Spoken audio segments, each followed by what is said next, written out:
Hello everyone. Hello everyone. Welcome back to my Evergreen Life class.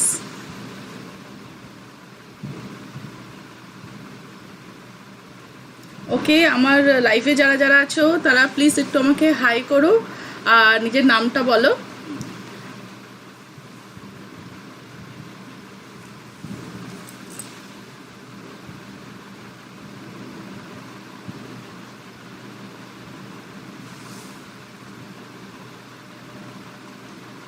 আমার ইন্ট্রোডাকশনটা আমি কিছুক্ষণ পর দিচ্ছি, সবাই আগে লাইফে অ্যাড হয়ে যাক, তারপর আমি আমার ইন্ট্রোডাকশনটা দিচ্ছি।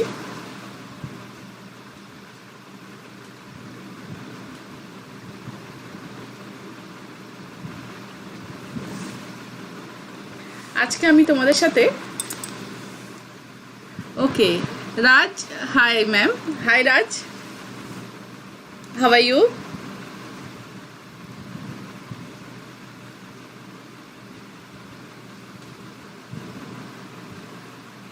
ওকে, Priya Das, hi Priya, thank you. তোমরা সবাই আমার সাথে আজকে লাইভে আছো। আজকে তোমাদের সাথে আমার অনেকগুলোই কথা আছে, পড়ার তো কথা বলবোই অবভিয়াসলি, সেই জন্যে আজকে আমাদের লাইভে আসা, যে তোমাদের সমস্যার সমাধান আজকে হবে। আমি যেরকম তোমাদের জানিয়েছিলাম ভিডিওতে যে তোমাদের সমস্যার সমাধান করার জন্য অবশ্যই এভারগ্রিন তোমাদের সাথে আছে।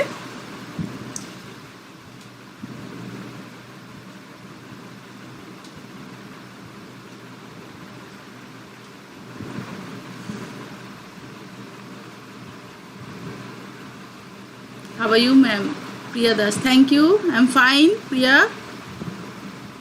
তুমি কেমন আছো? Subhash, hi ma'am, hi Subhash. তোমাদের সবারই কমেন্টসগুলো আমি আমার এই ডায়েরিতে নোট ডাউন করে রেখেছি, ঠিক আছে? যে তোমাদের যা যা ডিমান্ড আছে সেইগুলো আমি চেষ্টা করব যে ফুলফিল করার, ঠিক আছে? ক্লাস 5 to 11, ক্লাস 12, MA সকলেই আমাকে মেসেজ করছো, যে কমেন্টস করছো যে ম্যাম আমাদেরকে এটা বোঝান। তো আমি সেইগুলো এই ডায়েরিতে আমি নোট ডাউন করে রেখেছি। তো আজকে আমি সেগুলো ডিসকাস তো করবই, প্লাস আমি চাইবো যে তোমাদের যদি কোনো টপিকস যদি মনে হয় তো তোমরা আমার সাথে মানে আমাকে মেসেজ করো কমেন্টে, তো আমি সেটা অবশ্যই আমি ডিসকাস করব। আর YouTube live it's my first experience, তো আমি খুবই হ্যাপি এটাতে। তো তোমাদের কেমন লাগছে একটু আমাকে জানিও প্লিজ।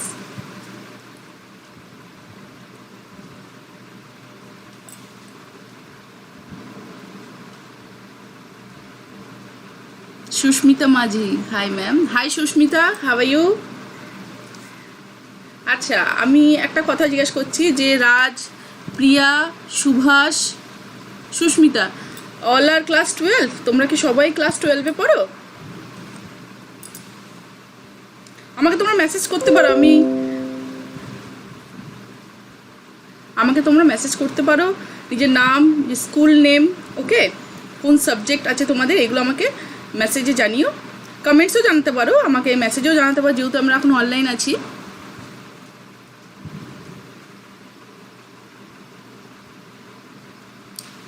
প্রিয়া, আমাদের ভালো লাগছে ম্যাম, আমারও খুব ভালো লাগছে তোমাদের এরকমভাবে মেসেজ পড়াই, যে তোমাদের সাথে আমি ফেস টু ফেস কথা বলতে পারছি। এই জন্যেই আমার এই লাইফটা করা। যে আমাকে যে প্রশ্ন করেছিল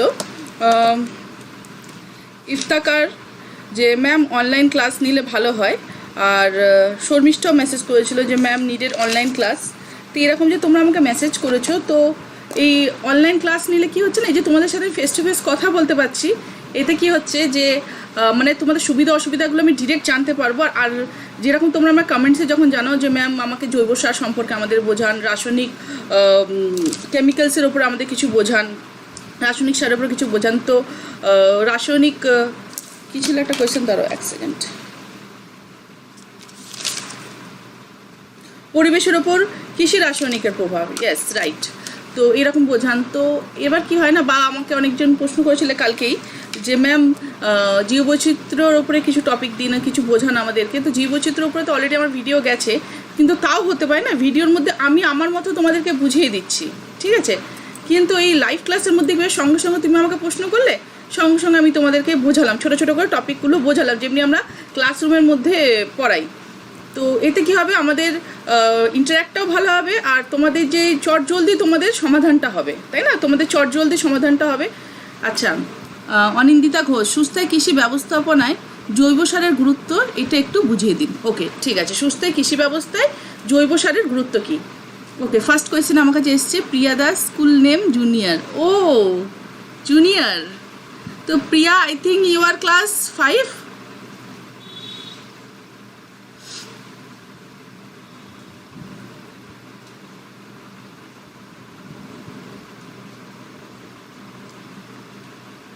ওকে, সুস্থায়ী কৃষি ব্যবস্থাপনায় জৈব সারের গুরুত্ব, এই কোয়েশ্চেনটা আমাকে করেছো অনিন্দিতা ঘোষ। তো জৈব সারের গুরুত্ব সুস্থায়ী কৃষি। তো আগে আমি সুস্থায়ী কৃষি সম্পর্কে বলি, ঠিক আছে? সুস্থায়ী কৃষি কাকে বলা হয়? তো সুস্থায়ী কৃষি বলতে গেলে আমাদেরকে সুস্থায়ী উন্নয়নটা বোঝাতে হবে। তো একটু যেহেতু দেখো লাইভ ক্লাস আছে, তো আমি একটু চেষ্টা করবো তোমাদেরকে আমি ক্লাসরুমে যেরকম বোঝাই, মানে যারা আমার এখানে স্টুডেন্ট থেকে আছো, যারা আছো সম্ভবত, যারা দেখছো আমাকে, তারা জানো ভালো করে, একটু প্রিভিয়াসলি আলোচনা করলে কি হয় যে তোমাদেরকে আমি বোঝাতেও ভালো করে পারবো, আর তোমাদের ব্যাপারটা পুরো ক্লিয়ার হয়ে যাবে, ঠিক আছে? এবার আর একটা আমি জাস্ট ছোট্ট মানে এটা দিচ্ছি, ডেফিনেশন দিচ্ছি, যেরকম যে ধরো নাও ইউটিউবে তো আমার সময়টা একটা কম, এই সময়ের মধ্যে আমাকে ভিডিওটা একটা টপিকটা তোমাদেরকে নামাতে হবে বা কিছু কথা তোমাদেরকে জানিয়ে দিতে হবে। কিন্তু এই লাইভ চ্যাটের মাধ্যমে কী হবে, তোমরা যেরকম প্রশ্ন করবে আমি তোমাদেরকে ভালোভাবে মানে ক্লিয়ার করে দিতে থাকবো, ঠিক আছে?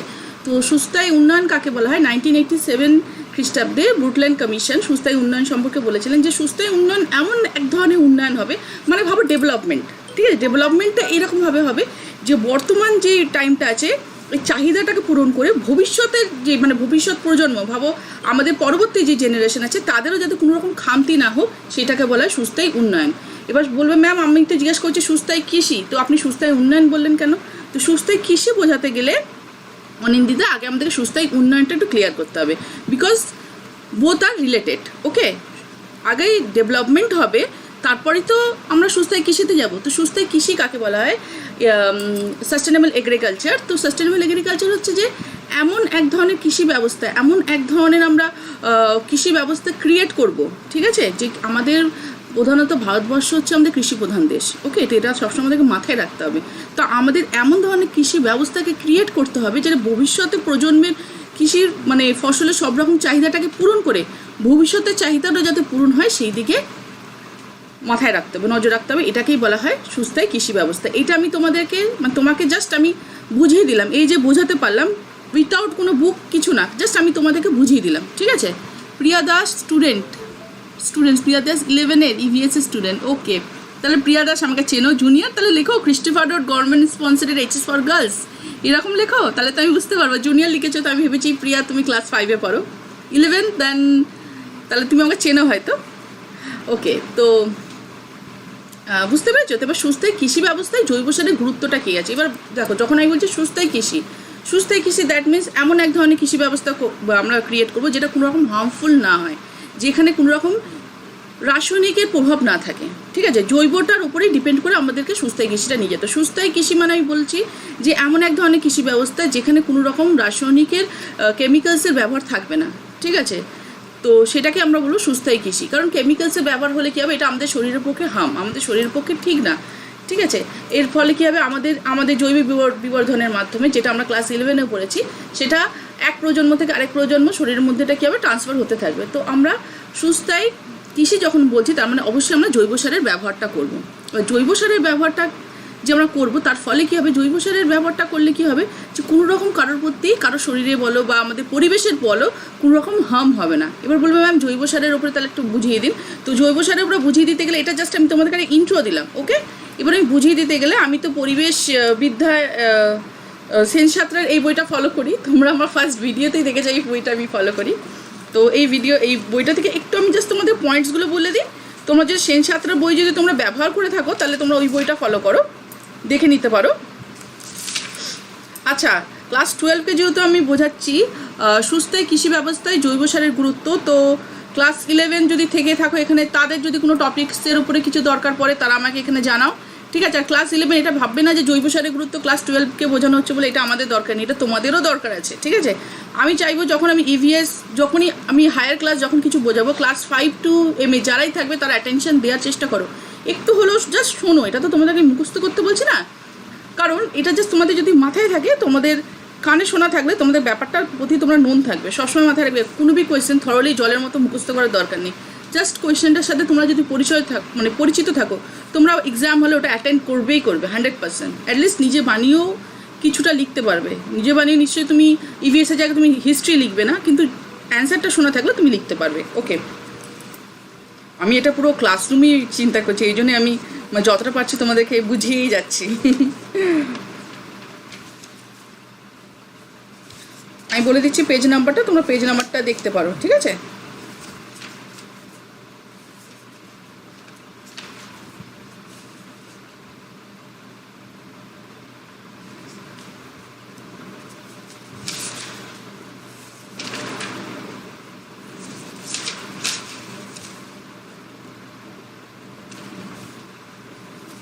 ওকে। জৈব সারটা 118 পেজ। ঠিক আছে, তোমরা দেখতে পারো। ভারতের সবচেয়ে সুন্দর চিংকারা হরিণ কোথায় পাওয়া যায়? সৈকত বল। আচ্ছা সৈকত, তুমি সঙ্গে থাকো, আমি তোমাকে জানিয়ে দেবো। ঠিক আছে, আচ্ছা আর একটা কথা বলছি, যারা এমসিকিউ শর্ট কোয়েশ্চেন ছোটো ছোটো কোয়েশ্চেন আছে তারা আমাকে কমেন্টসে জানিয়ে দাও। ঠিক আছে, কোন কোন শর্ট কোয়েশ্চেন তোমাদের লাগবে, আমি অ্যান্সারটা তোমাদের বুঝিয়ে দেবো। কারণ আমি তোমাদেরকে বলেছিলাম যে আমি এই লাইভ ক্লাসে আমি তোমাদের সাথে ব্রড কোয়েশ্চেন বা ডেফিনেশন যদি তোমাদের কিছু লাগে তো সেগুলো আমি তোমাদেরকে বোঝাবো। ঠিক আছে, কারণ এগুলো বোঝানোর জন্য আমাদের লাইভ ক্লাসে আসা।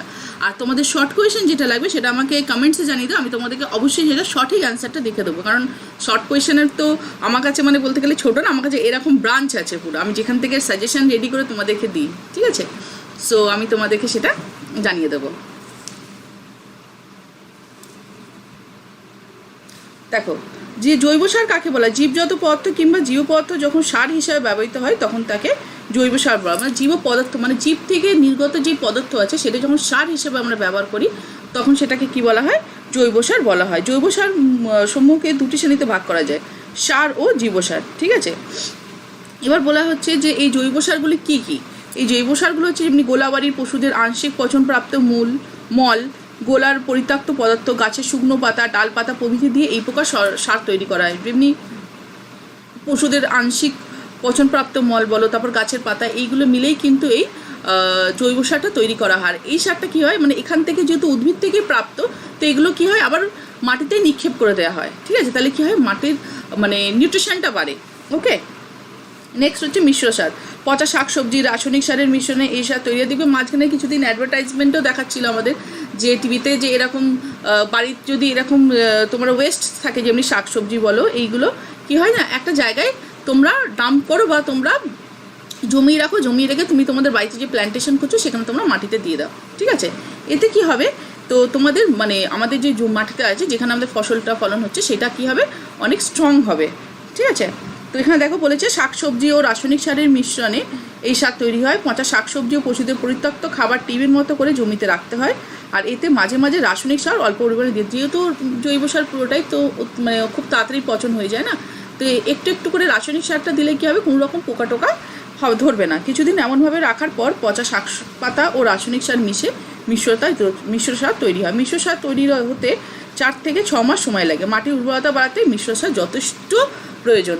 আমরা তো জৈব সার করছি, জৈব সারের মধ্যেই কিন্তু মিশ্র সার আসছে, তার মধ্যে গোলাবাড়ি উঠানজাত সার এটাও হয়ে গেল। নেক্সট হচ্ছে সবুজ সার। সিম্বগোত্র কিছু গাছ সরাসরি মাঠে চাষ করে তাদের ছোট অবস্থাতেই লাগন দিয়ে জমির মাটিতে মিশিয়ে ফেলা হয়। এমনি মাটির মধ্যে ভাবো যেখানে আমরা ফসল ফলাবো সেখানে সিম্বগোত্রীয় ছোটো ছোটো উদ্ভিদ আমরা সেখানে প্রথমে চাষ করব। চাষ করার পর যখন মাটিটাকে ভাবো আমরা এটা করছি, ক্রপ করছি, তখন আমরা কি করব, তখন লাগন দিয়ে যখন জমিটাকে এটা করা হয়, কর্ষণ করা হয়, তখন ওই সিম্বগোত্র উদ্ভিদটা কি হয় না, ওই মাটির সাথে মিশে যায়। মাটির সাথে মিশে গেলে কি হবে, ওইটা এক ধরনের সবুজ সার।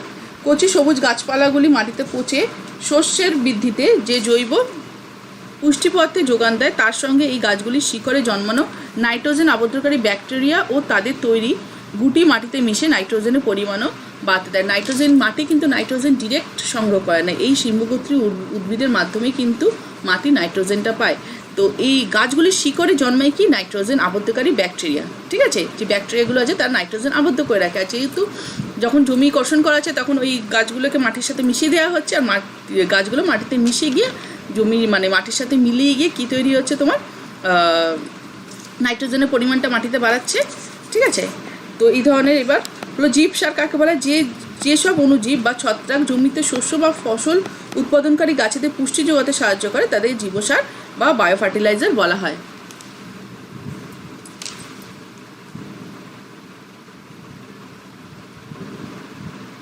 আচ্ছা অনিন্দিতা, তো এই তো জীবসারিটা তোমাকে বোঝাচ্ছিলাম এক্ষুনি। আমাদের ইভিএস গভর্নমেন্ট বুকে গভর্নমেন্ট বুকটায় সজীব সারকে জৈব সার হিসাবে বলেছে। ওকে, তাহলে কি সেটাই বলতে হবে? আমাদের স্কুল থেকে বলেছে গভর্নমেন্ট বই খুব ভালো করে পড়তে, অন্য বই পড়লেও ওই বইটা মেনলি পড়তে। হ্যাঁ দেখো, প্রথমত তুমি গভর্নমেন্ট বুক পড়ো বা তুমি কোনো রকম সহায়িকা পড়ো, একই ব্যাপার। গভর্নমেন্ট বুক আমার কাছেও আছে, একই ব্যাপার, তোমাদের কোনো অসুবিধা নেই তাতে। এবার তোমাকে যেহেতু বলেছে সজীব সার, দেখো প্রশ্নটা যদি হয় যে প্রশ্নটা তুমি যেরকম আমাকে করলে যে জৈব সারের ভূমিকাটা, তো সুস্থায়ী কৃষিতে, তো যখন জৈব সারটা যখন তুমি বলবে না জৈব সার কাকে বলে তাকে বলছো, মানে ডেফিনেশনটা ফার্স্ট তুমি ইন্ট্রো দিচ্ছ, তারপর জৈব সারের প্রকারভেদটা তুমি বলবে, ঠিক আছে। যখন প্রকারভেদটা বলবে, যখন আমি তোমাকে যেটা বোঝালাম গোলবাড়ির উঠোনজাত সার, মিশ্র সার, জাস্ট একটু একটু করে, আর পুরোটাই ডিপেন্ড করে তোমার মার্কসের উপরে কত মার্কস। অবশ্যই তোমাদের যেহেতু ব্রড কোয়েশ্চেন 8 মার্কসের থাকবে, তো তার সাথেই তোমাদের জীব সারটা দেবে, আর সজীব সারটা একটুখানি জাস্ট তোমরা বলে দিতে পারো। আর যেটা বলেছে সজীব সারকে জৈব সার হিসেবে বলেছে, তো হ্যাঁ সজীব সার মানেই জৈব সার, ঠিক আছে। সজীব সার আর জৈব সার দুটোই এক। তো তোমাদের যখন প্রশ্নটা করবে এরকমভাবেই যে কৃষি জমিতে জৈব সারের ভূমিকাটা, তো জৈব সার যখন তুমি লিখছো ওটাকে তুমি সজীব সার দেবে। দেখো কোয়েশ্চেনটা বোঝো, সজীব সার আর জৈব সার একই তো জিনিস, ঠিক আছে। কারণ যে সারটা আমরা ব্যবহার করছি মাটিতে সেটা জৈব মানে সেটা কোথা থেকে পাওয়া, সজীব থেকে পাওয়া, ঠিক আছে, উদ্ভিদ থেকে পাওয়া, সেই জন্য তাকে বলা হচ্ছে কি সজীব সার, ঠিক আছে। উদ্ভিদ থেকে পাওয়া বলে সেটাকে বলা হচ্ছে সজীব সার বা জৈব সার। ওকে, তো যেটা তোমাদের বোঝালাম আমি, তাহলে জীবসার কাকে বলা হচ্ছে, যেসব জীব বা ছত্রাক জমিতে শস্য বা ফসল উৎপাদনকারী গাছেদের পুষ্টি যোগাতে সাহায্য করে তাদের জীবসার বা বায়ো ফার্টিলাইজার বলে। এমন কিছু ছত্রাক আছে যেগুলো মাটিতে মিশে যাওয়ার ফলে ফসল উৎপাদনকারী গাছেদের পুষ্টি যোগাতে, মানে যেই গাছটা ফসল উৎপাদন করে তাদের পুষ্টি যোগাতে সাহায্য করে, তাদের জীবসার বা বায়ো ফার্টিলাইজার বলা হয়। সংজ্ঞাটা একটু বুঝিয়ে দিই।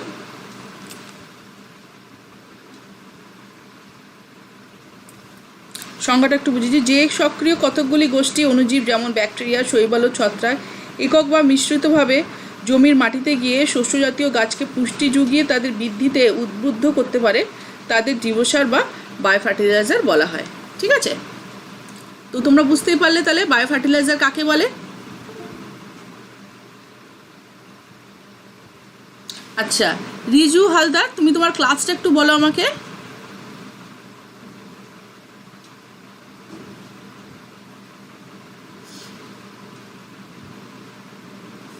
ক্লাসটা জানাও একটু আমাকে রিজু।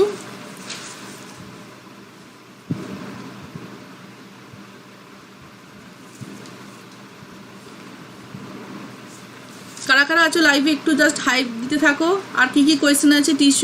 রিজু হালদার আমাকে প্রশ্ন করছে টিস্যু কালচার বলতে কি বোঝায়। আচ্ছা ঠিক আছে, আমি নেক্সট যাচ্ছি।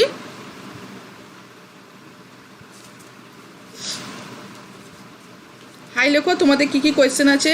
ব্রড কোয়েশ্চেন ক্লাস 11, ক্লাস 5 যদি থাকো, ইউনিভার্সিটি যদি স্টুডেন্ট থাকো তাদেরকেও বলছি ওয়েলকাম।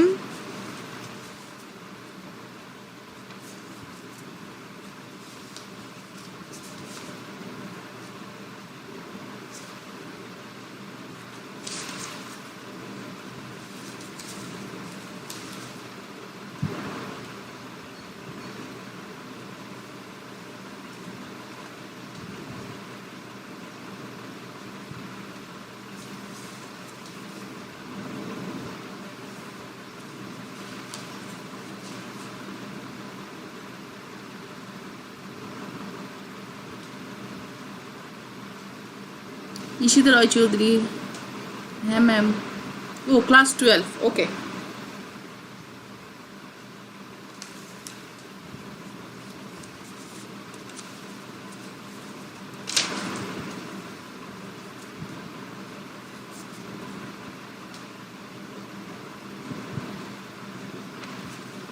আমি একটু তোমাদের কৃষিটা একটু ধরেছি, যেহেতু কৃষিটা একটু ক্লিয়ার করে দিই, তারপর আমরা অন্য কোয়েশ্চেনে যাচ্ছি, ঠিক আছে?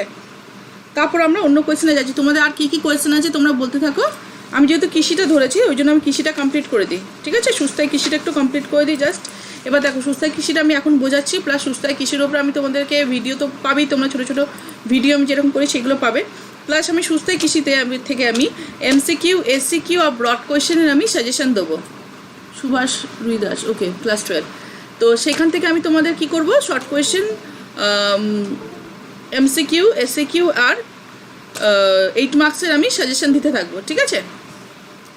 আর তোমরা যদি চাও যে ম্যাম এরকম এভরি সানডে আমাদের সাথে এরকম লাইভ ক্লাসে থাকো, তো মানে তোমরা ক্লাসটা নিতে চাও, তো অবশ্যই আমাকে কমেন্টস করো। তাহলে আমি অবশ্যই এভরি সানডে আমি চেষ্টা করবো তোমাদের সাথে এরকমভাবে লাইভ ক্লাসে আসে। জৈব সার হচ্ছে জীবজাত পদার্থ থেকে, যেমন আপনি বলেছেন সবুজ সার বজ্রপত্র, কিন্তু সজীব সার হচ্ছে রাইজোবিয়াম, অ্যাটোবিজা, এইগুলো নাইট্রোজেন স্থিতিকারী অণুজীব। ইয়েস, তো সব মিলিয়েই তো না আমাদের সজীব সার যেটা হচ্ছে, সব মিলিয়েই তো, যেটা আমি তোমাদেরকে যেটা যখন আমি পড়ছিলাম তখনই তুমি আমায় কোয়েশ্চেন করছিলে, যেটা তুমি আমাকে কোয়েশ্চেন করছিলে। তো যখন তোমাকে সজীব সার হিসাবে যখন তোমাকে প্রশ্ন করা হবে যে সজীব সার সম্পর্কে লেখো, তুমি তো শুধু সজীব সারটা লিখতে পারো না, তোমাকে তার সাথে তো তোমাকে পুরোটাই অল ওভার ধরে তোমাকে লিখতে হবে।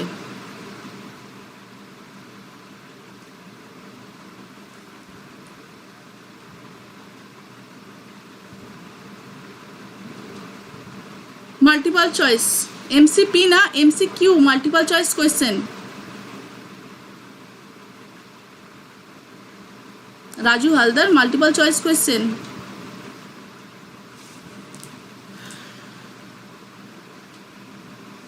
আচ্ছা, তাহলে অনিন্দিতা ব্যাপারটা ক্লিয়ার হয়েছে? যখন তোমাদের কোয়েশ্চেন করা স্কুলে যেমনি বলেছে তোমাদেরকে সজীব সার সম্পর্কে লিখতে, তুমি যখন সজীব সারের অ্যান্সারটা লিখবে, তো সজীব সারটা যখন তুমি বলবে তার সাথে তুমি যখন বলবে যে এরকম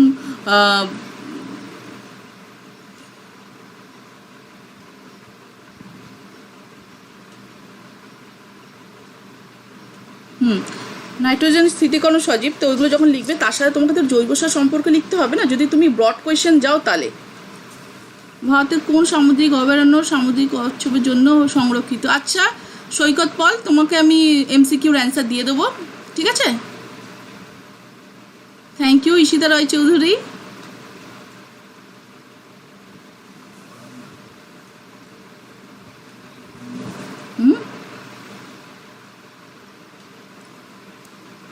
কি শুনতে পাচ্ছি না, ডিস্টার্ব করছে না সামনে বসে? অ্যাকচুয়ালি হেডফোনটা খুব ডিস্টার্ব হচ্ছে।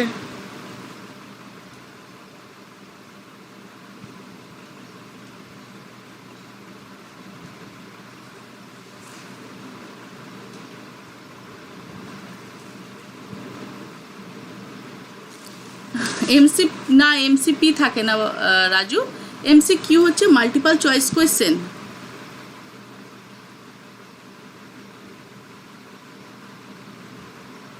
Junior school Christopher road government sponsored HS for girls লিখতে হবে। ঈশিতা রয় চৌধুরী, তুমি কি জুনিয়র স্কুলে পড়ো? ক্লাস 5 পর্যন্ত তো জুনিয়র।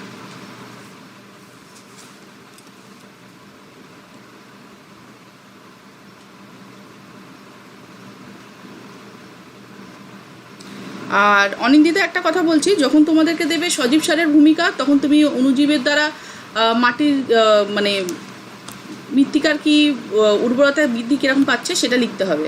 আর যখন দেবে তোমাদের জৈব সারের ভূমিকা, তখন তোমাকে জৈব সারটা লিখতে হবে। কিন্তু যখন তোমাকে জৈব সারটা দেবে, কোয়েশ্চেন নাম্বার 8 থাকবে, তখন তোমাদের পুরোটাই লিখতে হবে, ঠিক আছে?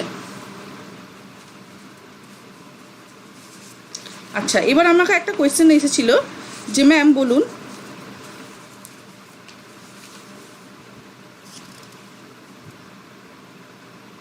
পরিবেশের ওপর কৃষি রাসায়নিকের প্রভাব। এই যে দিনের পর দিন যে আমাদের ফসল ফলানোর জন্য অতিরিক্ত পরিমাণে কৃষিজ রাসায়নিক ব্যবহার করা হচ্ছে, ওর ফলে কি হচ্ছে? টেস্ট পেপারে আছে ম্যাম। ও MCP আছে টেস্ট পেপারে, বাট আমার কাছে কোয়েশ্চেনটা কোথায় গেল? ক্লাস 12-এর কোয়েশ্চেনটা একটু, ক্লাস 12-এর কোয়েশ্চেন আছে ওখানে, এর মধ্যে আমি দেখাচ্ছি কি থাকে। কোয়েশ্চেন পেপার কী থাকে আমি দেখাচ্ছি। মাল্টিপল চয়েস কোয়েশ্চেন থাকে, আমি দেখাচ্ছি কোয়েশ্চেন পেপারটা ক্লাস 12-এর মানে ইয়েলোটা। কজ ওটাতে কী থাকে না, যে অনেকগুলো কোয়েশ্চেন থাকে, ঠিক আছে, তার থেকে কোয়েশ্চেন একটা থাকে, অনেকগুলো অ্যান্সার থাকে, তার থেকে সঠিক অ্যান্সারটা নিয়ে লিখতে হয়।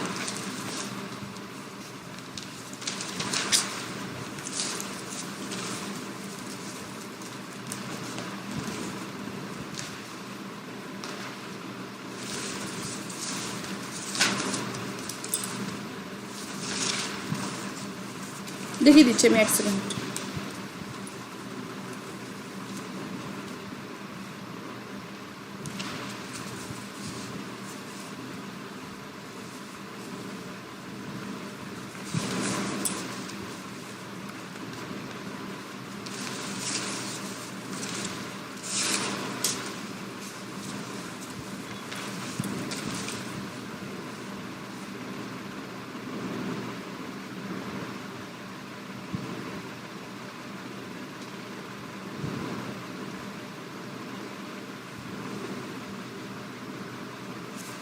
কোয়েশ্চেন পেপারে বুঝবে কিনা আমি জানি না, কোয়েশ্চেন পেপারটা বুঝবে কিনা জানি না। এমসিকিউ থাকে, কারণ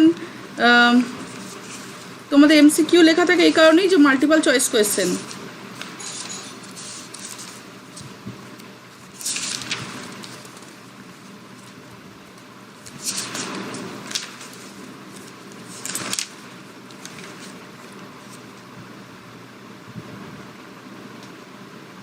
এমসিকিউ থাকে, ঠিক আছে।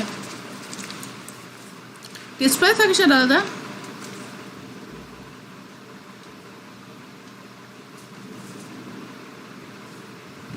আচ্ছা, তো এবার তারপর আমি তোমাদের পরিবেশের উপর কৃষি রাসায়নিক আমি এই কোয়েশ্চেনটা বোঝাই, ঠিক আছে।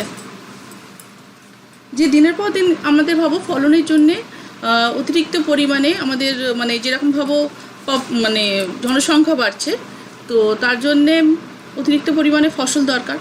আর যখন ফসল ফলানো দরকার, সেই জন্যে কী করতে হবে, ওখানে কৃষি রাসায়নিকের একটা গুরুত্বপূর্ণ ভূমিকা আছে। যে রাসায়নিক পদার্থ ইউজ করলে তবেই তো আমাদের ফলনটা সময়ের চেয়ে আগে আমরা পাবো, তাই তো। আচ্ছা ম্যাম, শস্যের বিবিধ রোগ ও তার প্রতিকার সম্বন্ধে কিছু বলবেন। আচ্ছা ঠিক আছে রাজ, আমি কোয়েশ্চেন অ্যাটেন্ড করবো। তো একটু আমি রাসায়নিকের প্রভাবটা বলে দিই, যেহেতু জৈব সারটা বোঝালাম। কৃষিক্ষেত্রে যেসব রাসায়নিক ব্যবহার করা হয়, যেমন সার বা পেস্টিসাইড বা আগাছানাশক, তাদের কৃষি রাসায়নিক বা অ্যাগ্রোকেমিক্যাল বলে। এইসব বস্তু যেমন মাটির দূষণ ঘটায়, তেমনি জলেরও দূষণ ঘটায়। মানে এই সব বস্তুগুলোকে যখন মাটিতে দেওয়া হয়, কেন, ফসল ফলানোর জন্যে, অতিরিক্ত পরিমাণে ফসল ফলানোর জন্য দেওয়া হয়।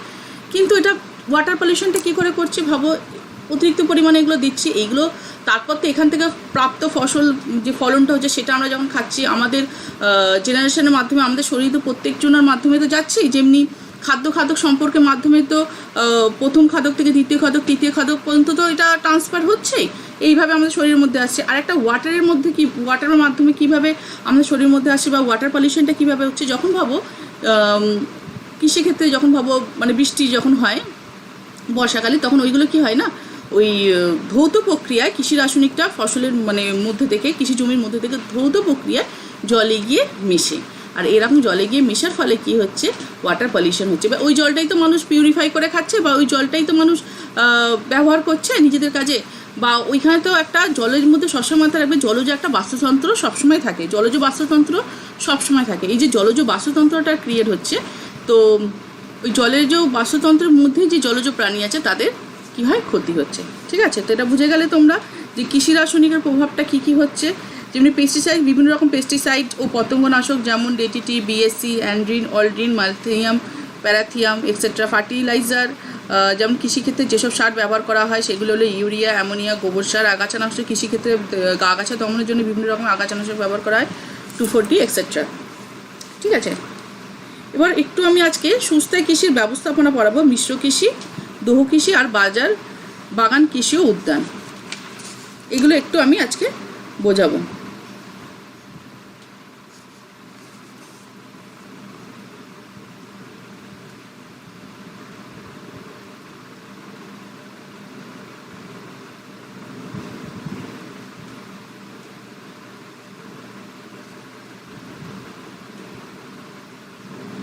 আচ্ছা প্রিয়া অম্ল বৃষ্টি, আচ্ছা প্রিয়া সঙ্গে থেকো, আমি বোঝাবো, ঠিক আছে। তো আজকে আমি আগে শস্যের মধ্যে যেহেতু আছি, তো বিবিধ শস্যের রোগ ও তার প্রতিকার সম্পর্কে একটু বোঝাই। শস্যের বিবিধ রোগ, ওকে, খুব ভালো কোয়েশ্চেন করছো রাজ। একটু ব্রড কোয়েশ্চেনের মধ্যে গেলে কি হয় না, 8 মার্কসে একটু ব্রড, মানে ডেফিনেশন ছোটো ছোটো যেগুলো তোমাদের 1 মার্কস বা মানে এমসিকিউ বা এসিকিউ ছোটো ছোটো কোয়েশ্চেনগুলো যেগুলো আছে সেগুলো আমি অবশ্যই অ্যাটেন্ড করছি। আর তোমাদেরকে অ্যান্সার তো তোমরা ডেফিনেটলি পেয়ে যাবে, আমি কমেন্টসে যারা যারা করেছো আমি তাদেরকে ডেফিনেটলি অ্যান্সার দিয়ে দেবো। বাট ব্রড কোয়েশ্চেন যেমনি 8 মার্কসে যদি তোমরা ইয়ার ধরে কোনো কোয়েশ্চেন যদি করো না, তাহলে কি বোঝাতে আমার খুব সুবিধা হবে। আর এইরকম ক্লাস কিন্তু মানে এরকমভাবে আমি মানে ভিডিওর মধ্যেও সবাইকে এক জায়গা করে এরকমভাবে বোঝাতে পারি না, মানে ভিডিও তো একটা পার্টিকুলার টপিকের ওপরে করি, তাই না।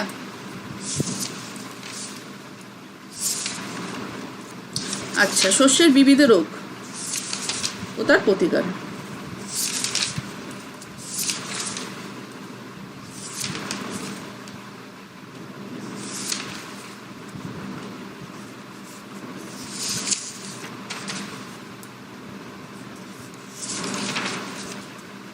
একটু আমি মানে বইয়ের এটা বলে দিচ্ছি, তোমরা ফলো করবে তাহলে, ঠিক আছে। পেজটা বলে দিচ্ছি, পেজটা একটু ফলো করো।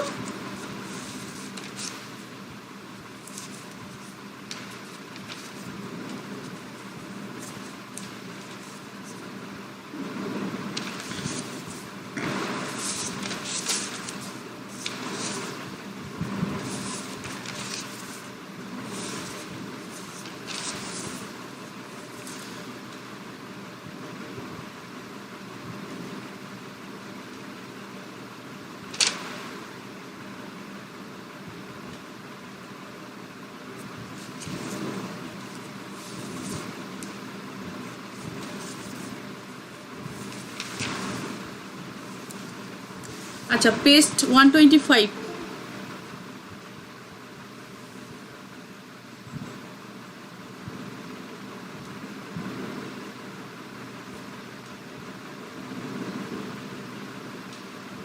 কমলাস হালদার, একটু আমায় ক্লাসটা জানিও।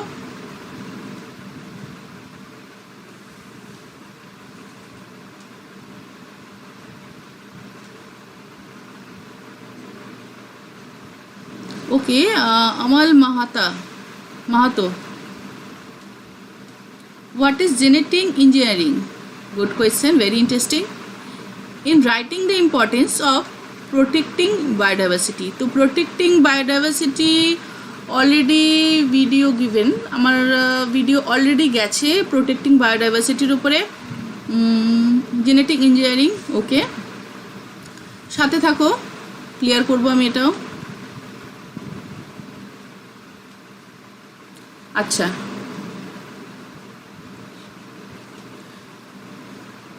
কমলা হালদার, তুমি আমাকে ক্লাসটা একটু জানিও, লবণাক্ত মাটিতে কৃষিকাজ সম্পর্কে আলোচনা করো। আচ্ছা ঠিক আছে, আমি সেটা আলোচনা করব। লবণাক্ত মৃত্তিকাতে কৃষিকার্য, আমাকে একটু ক্লাসটা জানিও। যেটা আমি ধরেছি কোয়েশ্চেনটা এখন হচ্ছে শস্য রক্ষায় প্রধান, যেটা আমাকে বলছে পেস্ট। শস্যের বিবিধ রোগ ও তার প্রতিকার সম্পর্কে কিছু বলুন। শস্যের বিবিধ রোগ, তো প্রথমে বিবিধ রোগের মধ্যে বলতে গেলে আগে আমি একটুখানি ডেফিনেশনটা দিয়ে দিই।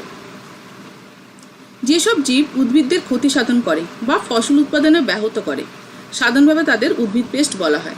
যেহেতু আমরা বিবিধ রোগ করছি, রোগটা কী করে হবে উদ্ভিদের রোগ করতে গেলে রোগটা কী কারণে হয়েছে সেটা তো আমাদেরকে পড়তে হবে, কোন কারণে রোগটা হয়, কজটা আমাদেরকে জানতে হবে, দেন তার রেমেডিটা আমরা যাব। ওকে, তো ফার্স্টে আমি বলি, যেসব জীব উদ্ভিদের ক্ষতি সাধন করে বা ফসল উৎপাদন ব্যাহত করে, সাধারণভাবে তাদের উদ্ভিদ পেস্ট বলা হয়। বিভিন্ন ধরনের কীটপতঙ্গ, বিটল, মথ, সিলভার ফিশ, আরশোলা, ছত্রাক, শস্যজাত দ্রব্যের পেস্ট, কিছু পেস্ট সরাসরি উদ্ভিদের অঙ্গকে আক্রমণ করে। এরা উদ্ভিদের পাতা, কাণ্ড, মূল ইত্যাদি কী করে, ভক্ষণ করে। পেস্ট নাশক কি? আচ্ছা সুভাষ, সাথেই থাকো। পেস্ট মানে আমরা কৃষি রাসায়নিকের টপিকেই আছি, আমি বলে দেবো পেস্ট নাশক কী। পেস্টের সংজ্ঞা বলা হয়েছে, মানুষের প্রয়োজনীয় উদ্ভিদজাত বস্তু, গৃহপালিত পশু পাখি এবং মানবদের পক্ষে ক্ষতিকর অথবা ক্ষতি সাধনের সমর্থ যাবতীয় উদ্ভিদ অথবা প্রাণী অথবা রোগ বিস্তারকারী জীবকে পেস্ট বলা হয়। তো পেস্টের প্রকারভেদ অনেক রকমের আছে। যে খাদ মানে ভাবো উদ্ভিদের যা ক্ষতি করছে, যেমনি ক্ষতি করছে কীটপতঙ্গ আছে, বিটল আছে, মথ আছে, এগুলো আসলে এগুলো উদ্ভিদের ক্ষতি করছে, তো এগুলোকে পেস্ট বলা হচ্ছে। স্কল্ড পেস্ট, স্ক্লিয়ার পেস্ট। ওকে, তো পেস্টের প্রকারভেদ কি? একভোজী বা মনোফেগাস, যেসব পেস্ট একটিমাত্র পোষক উদ্ভিদের উপর জীবন ধারণ করে, তা যেমন মাজরা পোকা, কেবল ধান গাছ থেকে পুষ্টি গ্রহণ করে। স্বভোজী বা গোফেগাস, যেসব পতঙ্গ পেস্ট পুষ্টির জন্য একটিমাত্র উদ্ভিদের উপর নির্ভরশীল, যেমন কপির শুঁয়োপোকা। বহুভোজী বা পলিফেগাস, যেসব পতঙ্গ পেস্ট পুষ্টির জন্য বিভিন্ন প্রজাতির উদ্ভিদের উপর নির্ভর করে, যেমন পঙ্গপাল। এগুলো এক এক ধরনের পেস্ট, ঠিক আছে, মানে এক এক ধরনের পেস্ট ওরা। তো বুঝতে পারছো? দ্বাদশ সাথী, হাই ম্যাম, হাই সাথী। ওকে, তো বহুভোজী পেস্টের মধ্যে আবার পড়লাম আমরা পঙ্গপাল, ঠিক আছে। ক্ষতির প্রকৃতি অনুসারে পতঙ্গ পেস্টদের দুভাগে ভাগ করা যায়, মুখ্য বা মেজর পেস্ট, মাজরা পোকা বা ধানের কাণ্ড ছিদ্রকারী পোকা, গন্ধি পোকা বা রাইস বাগ। তো আমি জাস্ট একটু থরলি বুঝে যাচ্ছি, যেহেতু লাইভ ক্লাসে আছি আর যেহেতু বই আমাদের সামনে, তোমরা সামনেই আছো, ফেস টু ফেসেই আছো। এই কি হচ্ছে, আমি কথা বলতে পারছি, তোমরা আমাকে মেসেজ করছো। পামড়ি পোকা, লেদা পোকা, তারপর হচ্ছে লেদা পোকা হচ্ছে কি সোয়ারমি ক্যাটারপিলার, শ্যামা পোকা, পাতামোড়া, চুঙ্গি পোকা ইত্যাদি, এগুলো হচ্ছে সব পেস্ট, ঠিক আছে। তো এইগুলো এক্সেলেন্ট।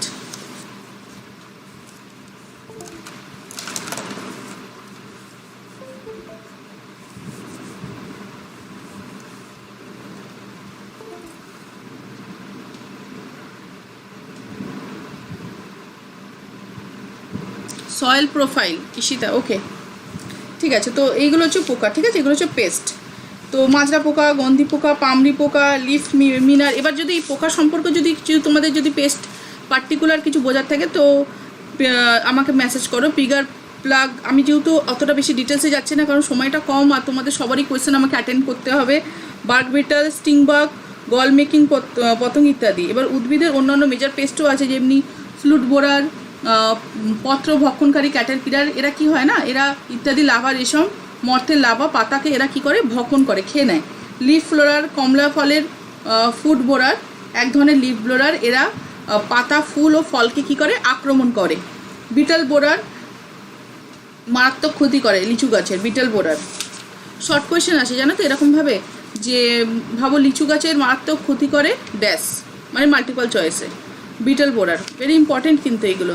স্কাব বিটল লাভা মাটিতে বসবাস করে এবং গাছের মূলকে ভক্ষণ করে, ফলে গাছ শুকিয়ে যায়। বার্গ মাইট, ফল মাছি ইত্যাদি। গুদামজাত পেস্ট আছে রাইস উইভিল, খাপড়া পোকা, লেসার, গ্রেন বোরার, ময়দার রাস্ট, মিল্কিট, আরশোলা ইত্যাদি। এবং বিভিন্ন পেস্টিসাইড সম্পর্কে সাধারণ ধারণা। পেস্ট হিসাবে বিবেচিত জীবদেহে দমনের জন্য, এবার পেস্টিসাইড যেটা আমাকে প্রশ্ন করেছিলে যেক্ষুনি, যে পেস্টিসাইড কাকে বলা হয়। এবার তাহলে বোঝা গেল রাজ, তুমি যে প্রশ্ন করলে আমাকে যে বিভিন্ন রোগ ও তার প্রতিকারে আমি যাচ্ছি। এবার রোগটা বোঝা গেল, তো এবার প্রতিকারটা। তো যখন রোগটা তুমি বুঝে গেছো তার প্রতিকারটা আমাদেরকে লিখতে হবে। এবার প্রতিকারটা যখন আমরা লিখবো, আর একটা কোয়েশ্চেন করবো, একটা আমি কাজ করবো কি, যেই কোয়েশ্চেনটা আমার ইম্পর্টেন্ট মনে হবে সেই কোয়েশ্চেনটা সাজিয়ে আমি তার উপরে ভিডিও করবো, ঠিক আছে। তো তোমরা কী হবে, তার থেকে তোমরা কোয়েশ্চেনটা দেখবে যে ম্যাম কীভাবে লিখেছে, অ্যান্সারটা কী আছে সেটা তোমরা খাতায় নোট ডাউন করে রেডি করে নিতে পারো। স্ক্রিনশটও নিয়ে রাখতে পারো, এখন তো স্ক্রিনশটের টাইম, অত মানুষ কেউ লেখে না। এবার পেস্টিসাইড, প্রতিকারটা মানে হচ্ছে পেস্টিসাইড, ঠিক আছে। যে পেস্ট হিসাবে বিবেচিত জীবদের দমনের জন্য মানুষ যেসব রাসায়নিক পদার্থ ও জৈব যৌগ ব্যবহার করে তাদের পেস্টনাশক বা পেস্টিসাইড বলা হয়। তো যারা এক্ষুনি প্রশ্ন করলে, ঠিক আছে, বোঝা গেল পেস্টনাশক বা পেস্টিসাইড কাকে বলে। পেস্টদের প্রয়োগের যেহেতু পেস্ট দমন হয়, সেহেতু এদের ব্যবহার শস্য উৎপাদনও বাড়ে। সাবেকি প্রথায় চাষ করলে পেস্টের দরুন প্রায় 15 থেকে 20% উৎপাদন কম থাকে। তবে পেস্টনাশক ব্যবহার করে প্রায় 50% উৎপাদন বাড়ানো যায়।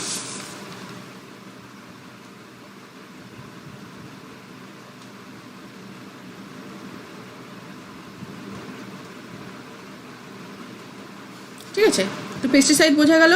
পেস্টিসাইডের শ্রেণীবিভাগ, যে কোনো পেস্ট দমনকারী পদার্থ কোনো না কোনো রাসায়নিক পদার্থ, তবে এগুলো জৈব যৌগ বা অজৈব কোনো পদার্থও হয়। যদিও কোনো পেস্টনাশক কৃত্রিমভাবে সৃষ্ট, দেখা গেছে পেস্টনাশক হিসাবে জৈব যৌগগুলি বেশি কার্যকরী। যদি এবার বলা হচ্ছে যে প্রতিকারের মধ্যে একটু তো তোমাদেরকে লিখতে হবে যে পেস্টনাশকটা আমরা ইউজ করবো। রাসায়নিক পেস্টনাশক তো আছে, কিন্তু রাসায়নিকের প্রভাবটা আমরা কিছুক্ষণ আগেই বললাম, রাসায়নিকের প্রভাবটা কী হয়।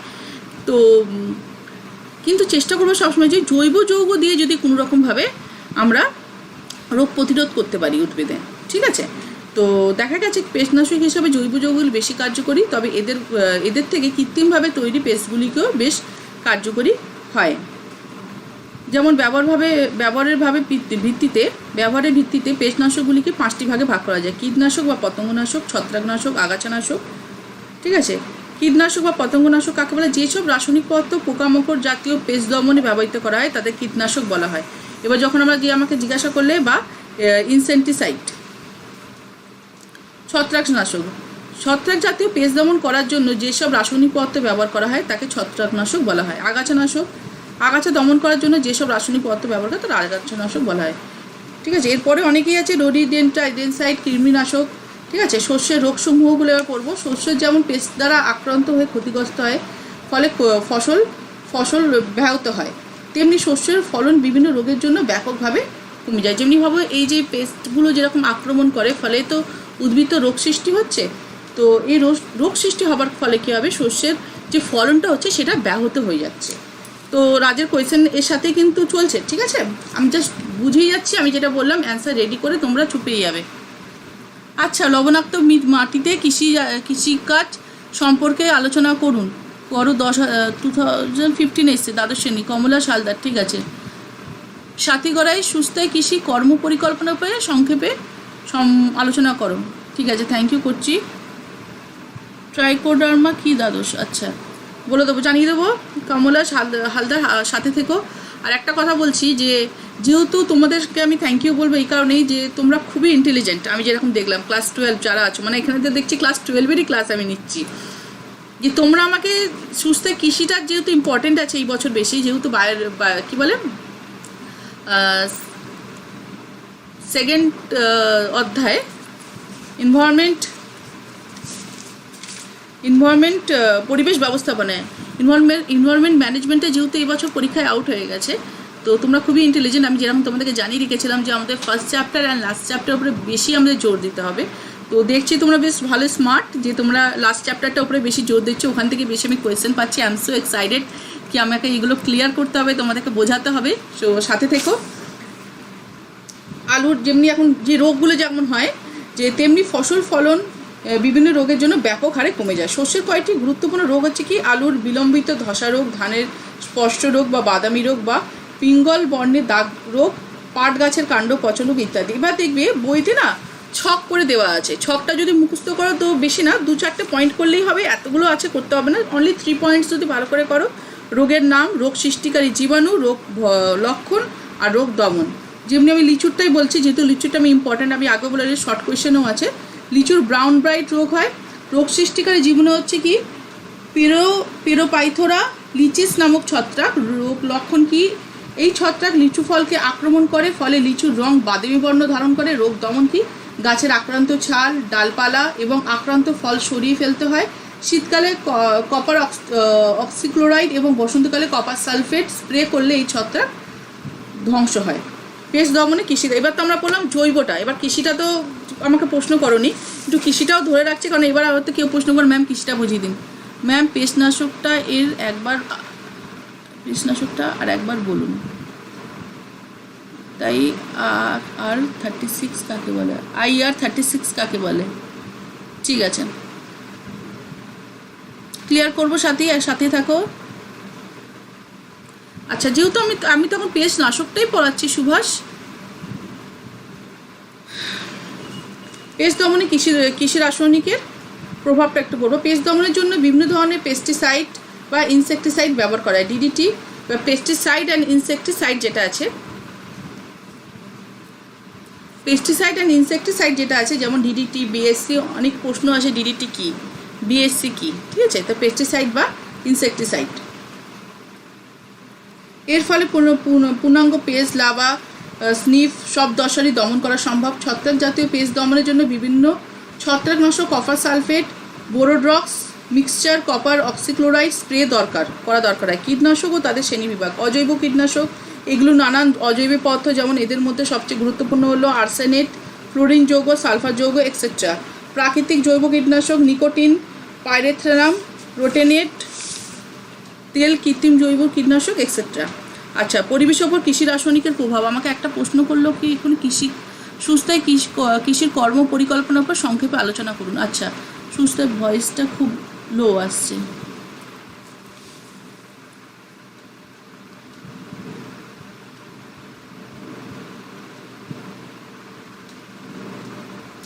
আচ্ছা, সৈকত পাল, ফ্যামিগেশন কাকে বলে বোঝাবো। তমসা দোয়ান, ফসল উৎপাদনে মাটির গুরুত্ব। ভয়েসটা লো আসছে, দেখো তো। আমার এক্ষুনি এই জন্য আমি বলছিলাম ভয়েসটা খুব ডিস্টার্ব করছে। দেখো একটু, আমি এই জন্য মাইক ইউজ করছি তোমাদের সাথে কথা বলবো বলে, তোমরা যাতে ক্লিয়ার বুঝতে পারো।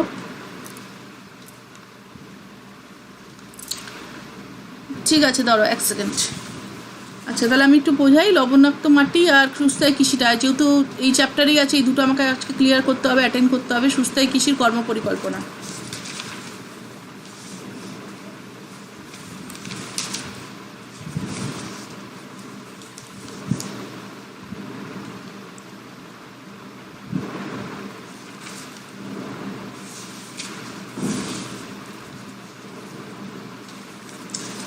Action plan for sustainable agriculture, সুস্থায়ী কৃষি পদ্ধতির কর্ম পরিকল্পনা।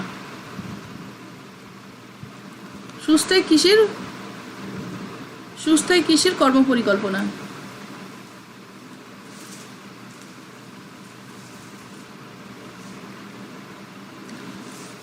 আচ্ছা, তাহলে এই পড়াটা আমি শুরু করছি, সবাই সাথে থেকো, হ্যাঁ। সুস্থায়ী কৃষি কিভাবে করা হয়। 60-এর দশকে সবুজ বিপ্লব কৃষিক্ষেত্রে এক নবজাগরণের সঞ্চার করে, যার ফলে ক্রমবর্ধমান জনসংখ্যার চাহিদাকে কৃষি শস্য দ্বারা প্রতিস্থাপিত করা বা তাদের প্রয়োজনীয় চাহিদা মেটানো সম্ভব হয়েছে। সেই সবুজ বিপ্লবের বৈজ্ঞানিক উন্নয়নকে কাজে লাগিয়ে প্রয়োজনীয় শস্যের চাহিদা মেটানো সম্ভব হয়েছে ঠিকই, কিন্তু পরিবেশের বান্ধবতাকে বজায় রাখা সম্ভব হয়নি। যেভাবে জনসংখ্যা যখন বাড়ছে সেরকমভাবে ফসল উৎপাদন কিন্তু করা হয়েছে, কিন্তু সেরকমভাবে যখন ফসল উৎপাদন করা হচ্ছে এতে কিন্তু পরিবেশের ক্ষতি হচ্ছে। ঠিক আছে, স্থানীয় এক্সিটি আর ইনসিটির কথা বলছো কি সুবিনা খান? সংরক্ষণ কনজারভেশনে যেহেতু বলছো, তো এক্সিটি ইনসিটির কথা বলছো কি ফ্রম বায়োডাইভার্সিটি, সবিনা খান?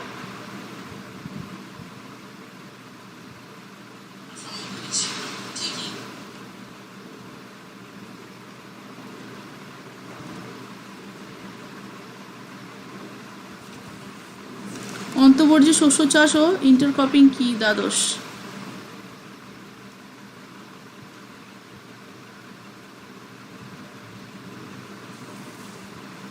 সুস্থায়ী কৃষি কর্ম পরিকল্পনা। সুস্থায়ী কৃষি কর্ম পরিকল্পনাটা যেহেতু বলছিলাম যে এরকমভাবে যখন মানুষের চাহিদার জন্য, মানুষের যেহেতু দিনের পর দিন জনসংখ্যা বাড়ছে, তার জন্য যখন ফসল ফলানো হচ্ছে আর এইরকম অতিরিক্ত পরিমাণে যখন ফসলের উপরে চাপ পড়ছে, তখন পরিবেশের ক্ষতি হচ্ছে। ঠিক আছে, পরিবেশ বান্ধবতা বজায় রাখা সম্ভব হচ্ছে না। উন্নত প্রযুক্তি, উচ্চ ফলনশীল বীজের ব্যবহার, রাসায়নিক সার, কীটনাশকের ব্যবহার শস্যের পরিমাণকে বৃদ্ধি করেছে ঠিকই, তার সঙ্গে সঙ্গে জমির উর্বরতাকে কমিয়ে দিয়েছে বহুগুণ। যে জমি বছরে দুবার চাষযোগ্য বা ফসল ধারাকে উপযোগী ছিল তা হয়ে দাঁড়িয়েছে একবার উৎপাদনক্ষম। তাই বৈজ্ঞানিক নজর পড়েছে সুস্থায়ী কৃষির প্রতি। এই জন্যেই সুস্থায়ী কৃষির প্রতি বৈজ্ঞানিক নজর পড়েছে, যেই জমি বেশ বারংবার ফলন দিত। আমি ঠিক ধরেছি সাবিনা, তুমি এক্সিটি ইনস্টিটিউটের কথা বলছো, বায়োডাইভার্সিটি। অ্যাকচুয়ালি আমি এখন কৃষি সাস্টেনেবল এগ্রিকালচারে আছি। তো এক্সিটি আর ইনস্টিটিউটে আমি ছোট্ট করে বলে দিই যে একটু সময় শোনো, যেহেতু আমি একটু জাস্ট এটা করছি, মুভ করছি বায়োডাইভার্সিটির উপরে। যে সংরক্ষণটা উদ্ভিদ হোক আর প্রাণী হোক, যেই সংরক্ষণটা যেখানে যার জন্ম, আমি যা শর্টে বুঝিয়ে যাচ্ছি। ঠিক আছে সাবিনা, একটু শুনে নাও, সবাই শোনো। যেই সংরক্ষণটা কনজারভেশন উদ্ভিদ বা প্রাণী যেখানেই তার জন্ম, সেখানেই তাকে সংরক্ষণ করা হয়, তাকে ইনস্টিটিউট সংরক্ষণ বলা হয়। ঠিক আছে, যেমনি জাতীয় উদ্যান। ঠিক আছে, যেখানে তার জন্ম, তাকে যদি সেখানেই সংরক্ষণ করার ব্যবস্থা করা হয়, তাকে ইনসিটি সংরক্ষণ বলা হয়। আর এক্সিটি সংরক্ষণ করা হচ্ছে কি, যেখানে যে উদ্ভিদ হোক প্রাণী হোক, যেখানে তার জন্ম, তাকে সেখান থেকে নিয়ে গিয়ে অন্য জায়গায় তাকে সংরক্ষণ করা হচ্ছে। যেমন জু, চিড়িয়াখানা, তাকে এক্সিটি সংরক্ষণ বলা হয়। ক্লিয়ার? জাস্ট ছোট্ট করে বলে দিলাম, কারণ এখন আমি বায়োডাইভার্সিটি এখন যেতে গেলে আমার এখানে সুস্থায়ী কৃষি ধরে রেখেছি, তো সম্ভব হবে না। ঠিক আছে, আবার ফসল উৎপাদনে মাটির গুরুত্ব আমাকে ধরতে হবে। তো আমি জাস্ট বুঝিয়ে দিলাম। এই বায়োডাইভার্সিটির এইটার ওপরে আমি অবশ্যই ভিডিও দেবো, আর তারপর তো নেক্সট ক্লাসে যাদের যেরকম কোয়েশ্চেন থাকবে আমি তো আলোচনা করবি। সবাই সাথে দেখো, সবার কোয়েশ্চেনই আমি আলোচনা করবো। ওকে, তো যে কৃষি ব্যবস্থা, আচ্ছা যেটা বলছিলাম, যে উন্নত প্রযুক্তি, উচ্চ ফলনশীল বীজের ব্যবহার, রাসায়নিক সার এত দেওয়া হচ্ছে, কীটনাশকের ব্যবহার শস্যের পরিমাণকে দিনের পর দিন বাড়িয়ে দিচ্ছে ঠিকই, কিন্তু জমির উর্বরতাকে বহুগুণ মানে উর্বরতাকে কমিয়ে দিচ্ছে বহুগুণ। জমিটা তো আস্তে আস্তে মানে শেষ হয়ে যাচ্ছে না। জমির একটা টপ সয়েল পর্যন্ত তার একটা কার্যকর ক্ষমতা থাকে। যত বেশি রাসায়নিক সার দেবো, যত বেশি আমরা ফার্মিং করবো, জমির টপ সয়েল থেকে তার কী হবে, নিউট্রিশনটা বেরিয়ে যেতে থাকবে। লাস্টে জমিটা কী হবে, মানে একটা কী বলবো, ডিফরেস্টেশনে আস্তে আস্তে পরিণত হবে। জমির মধ্যে কোনো আর নিউট্রিশন থাকবে না, ঠিক আছে, এমনি মরুভূমি। তো এইরকমভাবে জমিটা আস্তে আস্তে Sabina Khan, thank you, welcome Sabina.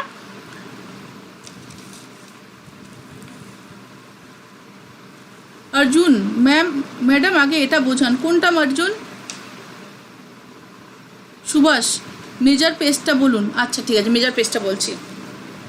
তো এটাই কথা হচ্ছে যে যেটা আমি তোমাদেরকে এখন বোঝাচ্ছিলাম যে সুস্থ কৃষি। তো কী হচ্ছে, মাটির ওপরে অতিরিক্ত পরিমাণে, আমি এখন কমেন্টসটা দেখবো না, আগে বুঝিনি, হ্যাঁ, কারণ টপিকটা ভুলে যাচ্ছি তোমাদের কমেন্টস দেখতে দেখতে, সরি অল অফ ইউ। দেন যেটা আমি বলছিলাম যে অতিরিক্ত পরিমাণে যখন রাসায়নিক সার বলো বা উন্নত ধরনের প্রযুক্তি ব্যবস্থা ব্যবহার করা হচ্ছে, মাটির টপ সয়েল থেকে নিউট্রিশনটা কমে যাচ্ছে।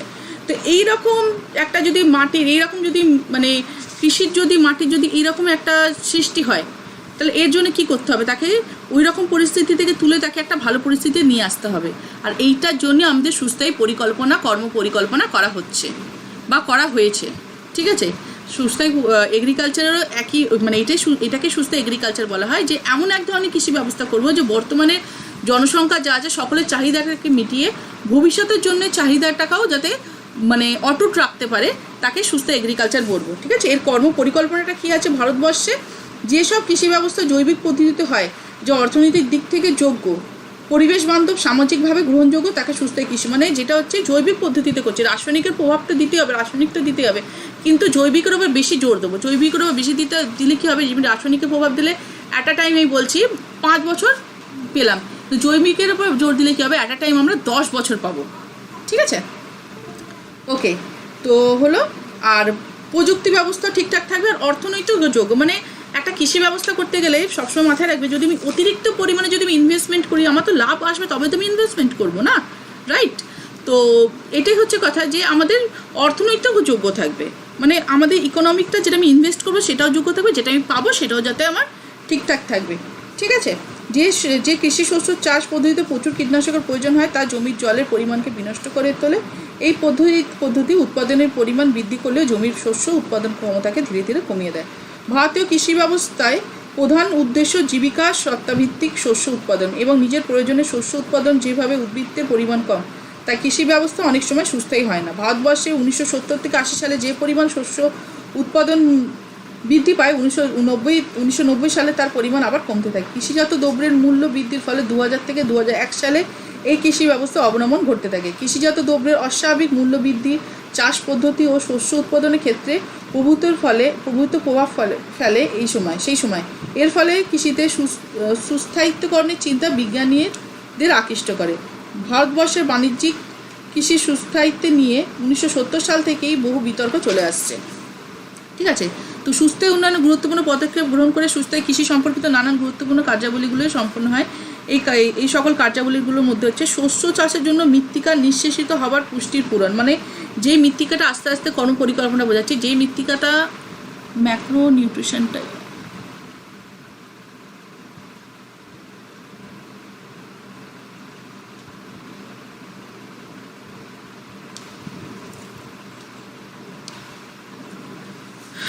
সাবিনা লাস্ট মিনিট সাজেশনটা আমার প্রত্যেকটা ভিডিও ফলো করো।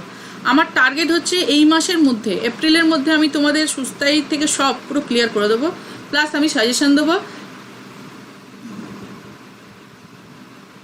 আর একটা কথা যেটা বলছি, যে আমি তোমাদের কি চেষ্টা করব, যে 2015 থেকে 2020 পর্যন্ত, 20টা বাদ দাও, তোমাদের তো আসবে না, লাগবে না, 19 পর্যন্ত যত এমসিকিউ আছে, এমসিকিউ উইথ অ্যান্সার, ঠিক আছে, যেগুলো পরীক্ষায় এসছে, MCQ with answer, okay, broad question with answer. আর ব্রড কোয়েশ্চেন উইথ অ্যান্সারটা কী করবো, ভিডিওর মাধ্যমে কয়েকটা দেবো, আর এরকম আমরা ক্লাস অর্গানাইজ করবো, যেরকম আমাদের একটা লাইভ ক্লাস থাকবে, আমি ভাগ করে নেবো, এরকম ক্লাসে কী করবো, তখন আমরা পড়াগুলো বুঝিয়ে দেবো, ঠিক আছে।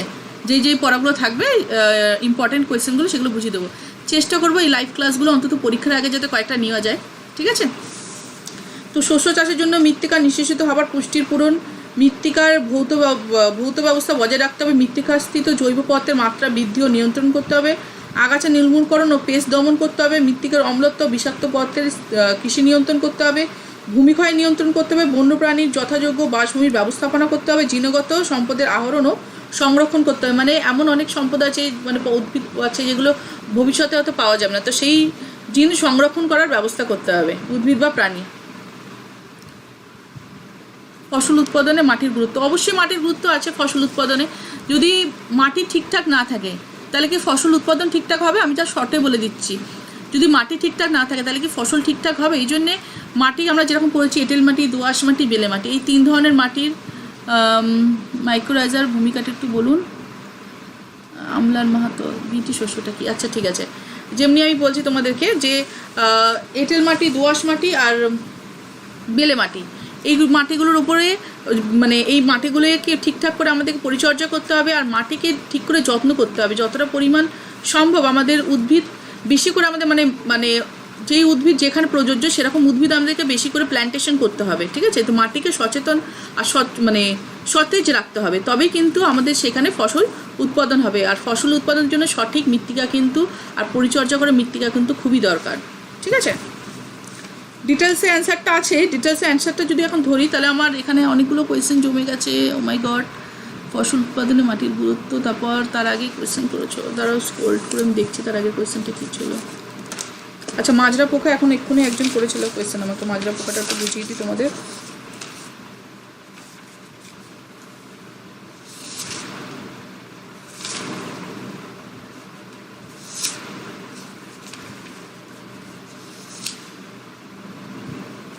আর সুস্থায়ী কৃষিটা কীভাবে করবো? মিশ্র মানে সুস্থায়ী কৃষিটা করতে গেলে কী ধরনের কৃষি ব্যবস্থা করব? মিশ্র কৃষি ব্যবস্থা করব, তহু কৃষি ব্যবস্থা করব, বাজার বাগান ভিত্তিক কৃষি উদ্যান করব, ঠিক আছে? বাজার বাগান ভিত্তিক কৃষি উদ্যান কাকে বলে? যে বাজার কেন্দ্রিক কৃষি ব্যবস্থা আধুনিক পদ্ধতিতে বৃহদায়তন ফল ও ফুলের চাষ করা হয় তাকে বাজার ভিত্তিক বা বাজার বাগান কৃষি উদ্যান কৃষি বলা হয়।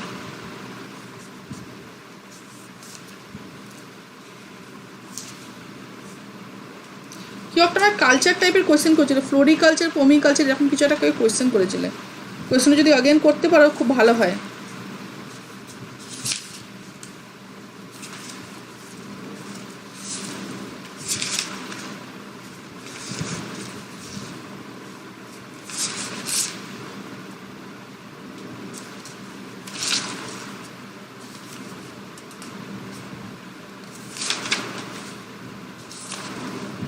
সবাই সঙ্গে থেকেও তোমাদেরই কোয়েশ্চেনের অ্যান্সারটা যেটা আছে সেটা পেজ নাম্বারটা বইয়ের বলতে হবে। তো পেজ নাম্বার 127, মাজরা পোকা, এরা ধানের মেজর পেস্ট, এদের লাভা দশা ধানের ক্ষতি করে। মানে এই ধরনের যেই পোকাগুলো আছে তাদের যে লাভাটা বেড়ায় শরীর থেকে সেটা ধানের খুব ক্ষতি করে।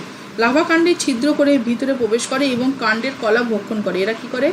যে লাভা কাণ্ডে মানে লাভাটা কাণ্ডে ছিদ্র করে তাদের মধ্যে শরীরের মধ্যে প্রবেশ করে কাণ্ডের মধ্যে, আর কাণ্ডের কলাকে ভক্ষণ করে ফেলে, ফলে গাছ শুকিয়ে যায় আস্তে আস্তে। শুকনো গাছকে ডেড হার্ট বলা। এই যে গাছ কোয়েশ্চেন আছে এরকম শর্ট কোয়েশ্চেন যে what is dead heart? Dead heart কি? জিএমও কি? একটু জোরে বলুন। ওকে ওকে ওকে, জোরে বলছি। তো এইগুলোকে ডেড হার্ট বলা হয়। কোয়েশ্চেন আছে very important, what is dead heart বা ডেড হার্ট কাকে বলা হয়? যেহেতু মাজরা পোকার যেই পেস্টটা আছে সেটা যেহেতু কলা ভক্ষণ করে, ফসলের মানে কাণ্ডের কলা ভক্ষণ করে, সেই জন্য কী হয়? উদ্ভিদ শুকিয়ে যায়, তো এটাকে ডেড হার্ট বলা হয়। এছাড়া যখন ধানের শিল্প উৎপন্ন হয় তখন কচি ধানের রস খায়, ফলে শুকনো শীষ বের হয়। শুকনো মঞ্জুরি শীষকে হোয়াইট ইয়ার হেড বলে।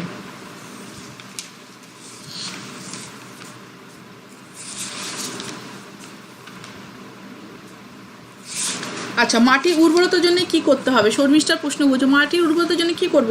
আমরা যে ফসল ফলাবো সেটাকে আমাদেরকে বেশি করে চেষ্টা করতে হবে যে জৈব সারটা যাতে আমরা ইউজ করি, ঠিক আছে? মাটির উর্বরতার জন্য বেশি করে কি করতে হবে? প্রথমত প্ল্যান্টেশন করতে হবে। এবার যদি কৃষিকার্যের যদি তুমি কথা বলো, কৃষিকার্যের ক্ষেত্রে কী করতে হবে? কৃষি রাসায়নিকের জায়গায় আমরা জৈব সারের ব্যবস্থা করব, ঠিক আছে। অতিরিক্ত পরিমাণে যদি আমরা জৈব সার ব্যবহার করি আর যদি আমরা ম্যানুয়ালি কাজ করি তাহলে অবশ্যই আমাদের মাটিটা কী হবে, উর্বর থাকবে, সতেজ থাকবে। আর কৃষি পদ্ধতিতে আমরা কৃষিকার্য করবো সেটা আমি এক্ষুনি তোমাদেরকে যেটা বললাম, মিশ্র কৃষি ব্যবস্থায় কাজ করব, দোহ কৃষি ব্যবস্থায় কাজ করব, বাজার বাগান কৃষি ও উদ্যানভিত্তিক কৃষিকার্য করব, যেটাকে হর্টিকালচার বলা হয়, ঠিক আছে। স্থানান্তর কৃষি ব্যবস্থায় কাজ করব ইত্যাদি।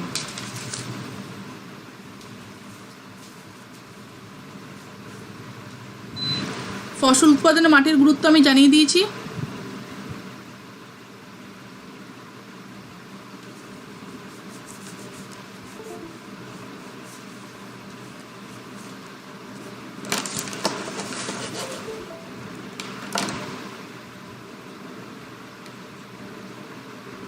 আচ্ছা, লবণাক্ত সুস্থ কৃষি কর্মপরিকল্পনা হয়ে গেছে।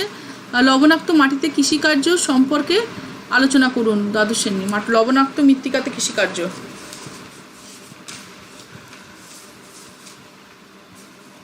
আচ্ছা, লবণাক্ত মৃত্তিকার কৃষিকার্যের উপরে আমি একটা ভিডিও দেবো, ঠিক আছে।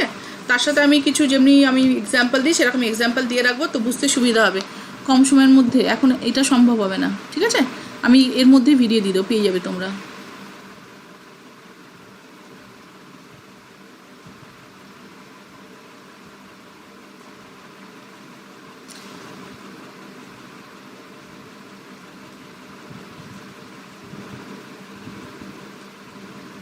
আচ্ছা, টাইম তো আমার অনেকটা হয়ে গেছে, এবার আমাকে